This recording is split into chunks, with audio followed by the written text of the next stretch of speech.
Teachers are advised that programs 7 and 8 are more suitable for the older child. These programs should be previewed before use with a class.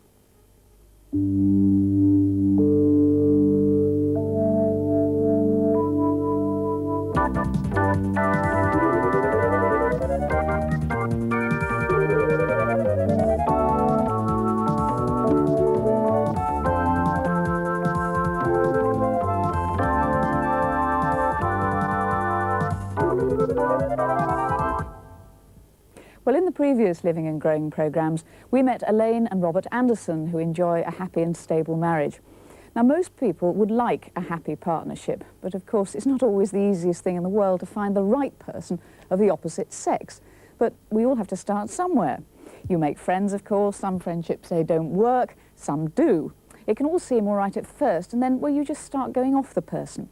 But young people can have very strong physical feelings for each other before they're married. They'll want to kiss, they want to touch, perhaps even have sex. That's an entirely natural part of growing up, of course. But it can be a problem in that our bodies grow up before we're actually ready up here to settle down and raise a family. Well, you may not have experienced sensual feelings yet, and if you haven't, well, of course, there's no worry. So let's look now at a couple of 16-year-olds, teenagers, who've been going out together for several months, and just see how their relationship might develop. So when do your mum and dad go away then? Friday. For how long? 4 days of bliss, happiness and contentment. Oh, that's good. What are you going to do? I've got to see Mike on Tuesday. Mm-hmm. Just, you know, before they come back. I have nothing planned for her, like over the weekend or anything. All right. We should go out and do something then. Yeah, I plan, you know, if we say, go out round about, you know, 4-ish or 5, maybe go out. Mm-hmm. And then if you want to sort of come back later on, I'll tell you what, why don't we get some, like, we get a couple of videos out, and, okay, how about I cook you dinner? Yeah. Oh, that'd be nice. That'd be really good. Pizza, yeah? Can you cook pizza? Well, sort of. I mean, is it okay, will it be, you know, cool with your mum and stuff if you stay over? If I stay over the night? Yeah. I don't really think I should. Will they cause trouble, you know? No, they wouldn't say anything. I don't think I should, really. But, I mean, don't you want to stay? Yeah, but... Well, where exactly would I be sleeping?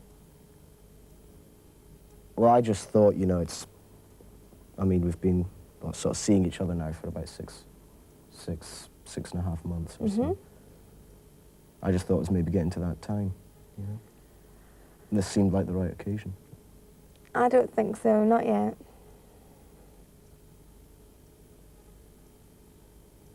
I'll still come round, though. I mean, you still want me to come round, don't you? Yeah.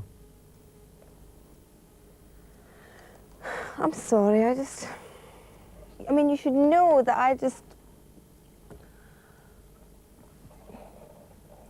Oh, I don't think you should pressurise me into anything. I'll come round for tea and then, you know, I'll go home. Yeah, okay. Cut.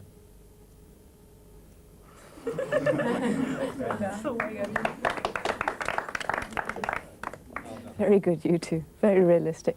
What struck you about that, then? Why do you think, then, Carolina, that she said no? Obviously, she didn't feel like... It was quite obvious that they'd never spoken about it before. And if they'd been out with each other for 6 months and they hadn't even mentioned sex before to each other or going to bed with each other, you know, they're obviously not that close. She didn't justify herself enough on why she didn't want to go to bed with him, which put him in a difficult position because he was nervous and he couldn't get out of her why she didn't want to sleep over, so that made him more nervous. And so you're saying then that it's two people rather than just the boy saying, why don't we go to bed? It would come naturally together. Sarah, do you feel that? Yes, I think if they both wanted to sleep with each other, they would both feel when the time was right, not just one person. Did you comment at all, Julian, could I come to you over that? Were you aware that the two people wanted completely different things? Out of that little sketch, they were after completely different things? Yeah, very much so. I think that was the difficult thing between it, though, really, because, like, it was making the relationship much more difficult, this thing. If she just, like, she wasn't being very honest. She was blocking him all the time and not saying what she really wanted to say, and that was the problem, which kind of made it worse. Is this then a pressure from boys that they expect girls to say yes? Gemma? I think they do. I think it's not really the point that the boys think the girls should say yes, because the girls also think they should say yes because of the pressure that friends give them. But as I go on to what the girl was saying, I think she was trying to say she didn't feel it was the right time for her at that time, but she would know when. And when it was the right time, he'd be the first to know. Yeah, that's a very good summary. Let's just broaden it out now and forget about this just for a moment. What do you feel are the sexual pressures? I mean, all of you have mentioned there pressures from other people. Adrienne, would you like to enlarge on that, really? What do you think are the sexual pressures that hit youngsters nowadays? Well, there's a lot of pressure, yes, from friends. And if your friends and maybe slept with someone, you don't like to be the odd one out. Well, most people think that. Yeah. Do you think girls talk about, I mean, do you say to your girlfriends, have you slept with somebody? Well, I don't say that straight out, but they do tend to broaden on it. Yeah. Nick, do you think that is a pressure for boys? Even more so, I'd imagine. Boys tend to talk about that thing quite a bit more. Do you think they do? Yes, But, so, let me just ask you this, and I'm going to put the same question to all of you. Why do people move from an emotional relationship, which was obviously going tickety-boo there, into a sexual relationship? And then let's analyse that.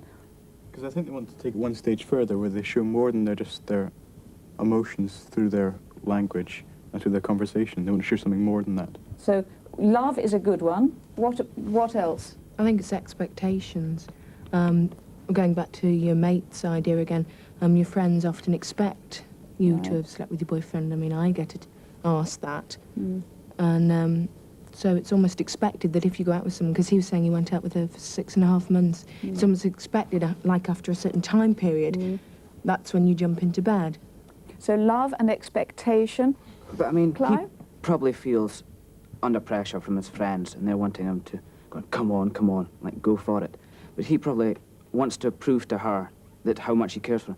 And he thinks the only way to prove to her is through sex, that it's just that little bit more than saying, I love you, and holding her hand. He wants to really, like, bond the relationship. Bonding, yeah, the family. Then, of course, there's the obvious one of having a baby. There's also another one that nobody's mentioned. Jason? Well, I think I've already said this briefly, but I think it's the pressure of society once again, isn't it? I mean, for example, what he was saying, he basically wants to, go to bed with her, whatever.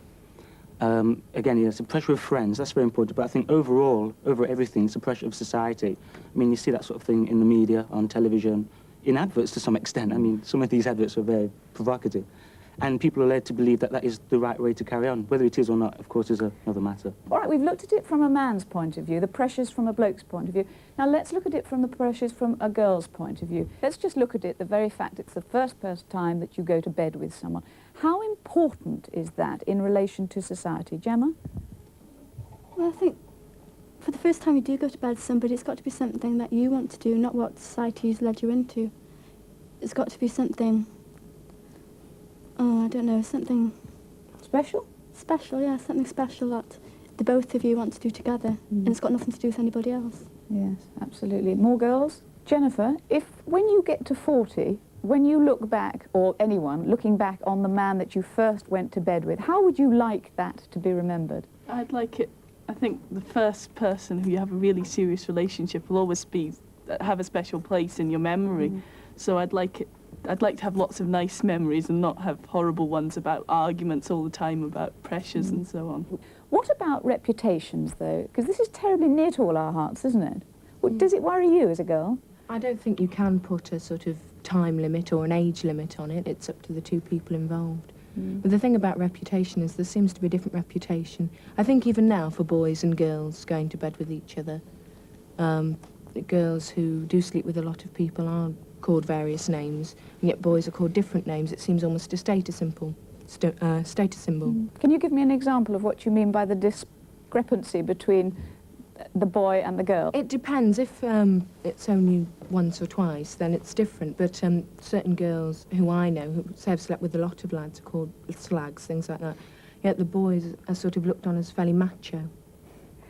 Anyone disagree with that it is different for girls, for boys? Everyone agrees with that, Jason? Well, I agree with that in a sense, and I think it's because, well, in the end, the girl has to bear the brunt of it, isn't it, really? I mean, obviously, she's going to have the child and not the man. And I think it also goes back to, some people say it goes back to cavemen, when, you know, the man used to be the hunter and knock the animal with his club or something like that, and he used to be the one who used to go out and, you know, carry on for the family, and while the women just stayed at home doing the cooking, etc., and having the children. No, you're absolutely right. I mean, if Desmond Morris was here, he'd say exactly the same thing. But do you think now that roles have changed, I mean, is it unfair that the man should always take the lead, as we saw with Jim there? What do you feel about that, Nick? No, I don't. That puts a lot of pressure on the man, and they begin to feel awkward, and if they get rejected once or twice, it puts their confidence down a long way.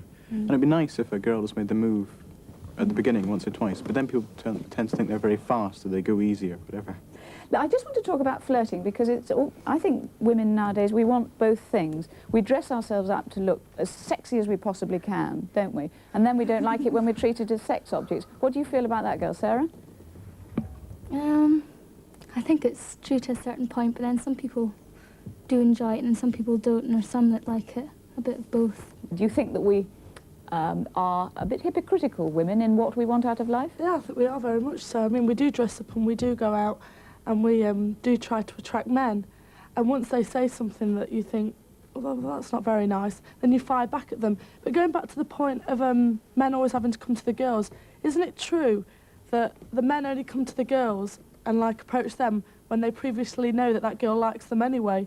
Doesn't it? That's more of the case than a guy totally cold going up to a girl, unless he's tremendously drunk or something.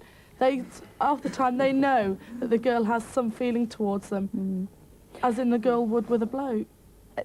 Jennifer, just to summarise for me, if you were troubled or friends of yours were troubled, where would you go for advice? Well, I think I'd talk to my friends, possibly my mother, and then I might write to some of the advice people, or if it was contraception, possibly even the family planning clinic. Well, thank you all very much indeed. But no matter how much advice we get, no one can make up our minds for us. We each have to decide for ourselves what is right, and of course, when the time is right. But the first person you eventually have a sexual relationship with surely should be someone that, well, that you respect, that you like, and hopefully that you love. And that doesn't happen overnight, does it? It certainly doesn't. I've never found.